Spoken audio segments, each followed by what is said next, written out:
Good afternoon, everybody. Welcome to Mystics Outlook. Joined by Raymond Lyons and Wilson Tarpe Jr. The Mystics Camp Day game, tradition like no other. Ray, just how loud was it as the Mystics held off the Liberty 78-69? Yeah, man.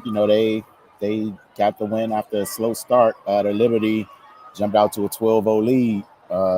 So it was looking bleak early, but Ariel Atkins, she finally cracked the glass on the rim, and the guy went to fall. And soon after that, things started kind of getting going. They were able to close the gap. Ended the first quarter trailing 2016, and pretty much after that, it was all Mystics. There was some ebbs and flows of the game. A lot of turnovers, some sloppy play here and there. But the Mystics, they were able to minimize their mistakes. More than Liberty were. What got the Mystics back in the game really was they were able to start causing a lot of live ball turnovers, which led to transition, and of course that led to easy baskets.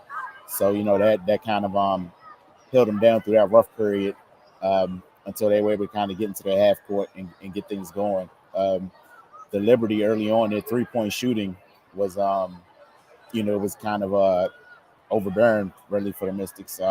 That's what helped them get out to that big lead. But eventually the Mystics, but they've been hanging their head on defense the entire season, and that's what gave them the opportunity to kind of seize control of this game. You know, then of course we had some Elena heroics in the second quarter. She kind of started to warm up, and that kind of put pressure on the Liberty, and they just didn't respond at the time. So the Mystics they built a double digit lead, and from that point on it's just the Liberty trying to fight back. But overall for the Mystics, man, these types of games are common for them. But when you look at the talent on this team, like going into the season, they were expected to be championship contenders. I mean, they're still in fifth place. They're going to make the playoffs, but like I don't think the projection was going to be, Elena to the rescue every single time. That I think they're too talented for that, and it should be like they were given shades of 2019, and we saw how dominant that team was. It wasn't going to be the same type of team, because offensively that 2019 team was historic. So it's going to be hard to recapture that. But given the overall talent and the makeup of this team, I think they could have matched their dominance. So and yeah, there's been some inconsistency with the personnel. With the Lane still being in recovery, also Alicia Clark as well. But yeah, I think down the back stretch of the season, we're kind of going to see them round into form, and kind of give the output that everybody expected. It's not easy to go out and get consistency when people are in and out the lineup like that. So but yeah, I'm sure that's on their mind. I'm sure that's things they'll talk about because yeah, they should be in the running for one of those teams that have a chance to win it all. And but they can't have games like this where the highs and the lows is so far apart. Like you can't go through stretches where your things are going well, you're executing and stuff like that, and then have stretches during the same game where you look like you don't know how to play basketball. So they had a few of those moments, man. A lot of careless turnovers. But they won the game. That's what matters at the end. They put one in the W column, and I'm sure Coach Tebow is going to is going to be an exciting film session tomorrow. you know, Going back through this one. Yeah, I think what you said was perfect. I think they're still trending to where they want to be, right? Um, they're trying to get to that final result of what I think many folks thought they could be. And the road there has been a little rocky at times. I'm sure everybody, all Mystics fans, would love for that road to have been a little bit smoother or what have you. That said, one of the things I was encouraged by this game was the response after the slow start. Because what they went down 12-0 and then bounced back. And it started with defense. And like you said, Ariel hit a couple tough shots to just put something to get them on the board to begin with. And I thought the job she did defensively, Tosh did defensively, Shatori, their perimeter defenders were great in this game. I also thought as a whole, once they settled in on that end of the floor, everything else took care of itself. And like you said, that's one of the differences with that 2019 team was they had enough offense to spare to where their laws were exciting.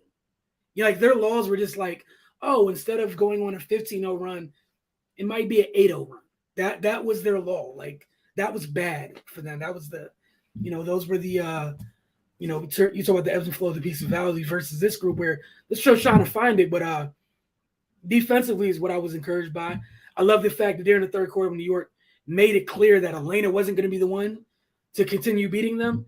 Ariel got going. Maisha got going. We saw them rely on their depth a little bit more because, the last time I think we talked, it was talk about how consistent Shatori has been off the bench. It was good to see Maisha get going. Obviously, I'm sure she felt she probably could have shot the ball better, but once New York went out their way to take Elena off the board, per se, in the third quarter, other folks made them pay.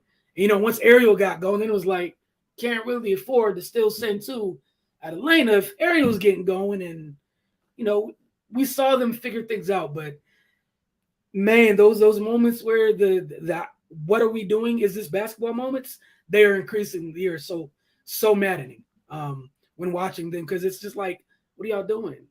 You were just fine. You just went on an 8-0 run, the 12-2 run. And then you, put the other team back. You helped them get back on their feet to an extent.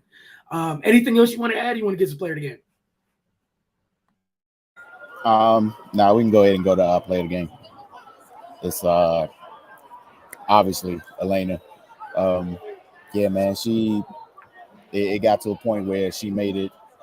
She was just like, yeah, I'm going to be the one to put y'all lights out, and then enforce the Liberty to kind of abandon everything else they're doing to frantically have to stop her. So yeah, she's our player of the game today. Yeah, I went with the duo. I've heard Ariel. I thought they did a great job. I thought they did a great job on the offensive end because obviously when New York went that third quarter when I think Elena went scoreless, you saw Ariel step up. You saw Ariel was the one to get the couple initial points going in the first quarter when they were going through it. So credit to both of them. I don't think they get this win without either one of them, obviously. And it was fun to watch little moments. We're seeing Ariel grow to where she's almost picking her spots to when the team really needs it. And we saw both of them do that down the stretch. Shout out to you to working through the adversity at the moment. You know what I'm saying? But X Factor. Oh man, it's going back and forth between Ariel and Maisha, man. I'm going to give it to Ariel.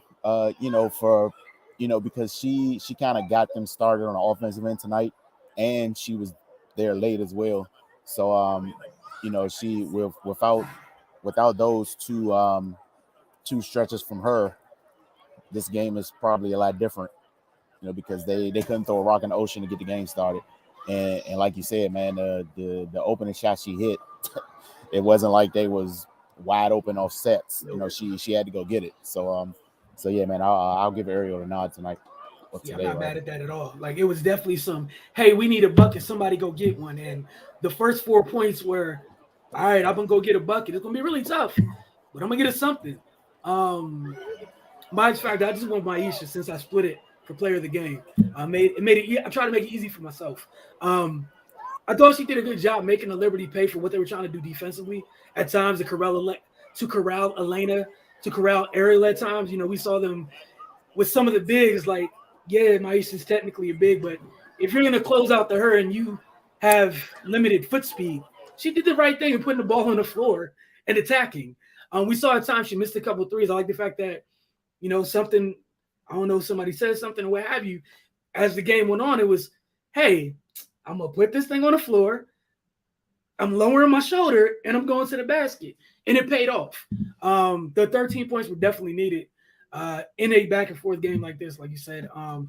again, the most important thing is that Washington got this win as they continue to try to keep the ship steady and see if they can move up in the standings by the time the regular season comes to a close. We'll see what ends up happening. That said, for Raymond and myself, y'all have a great day. We'll see y'all very soon here on Mystics Outlook.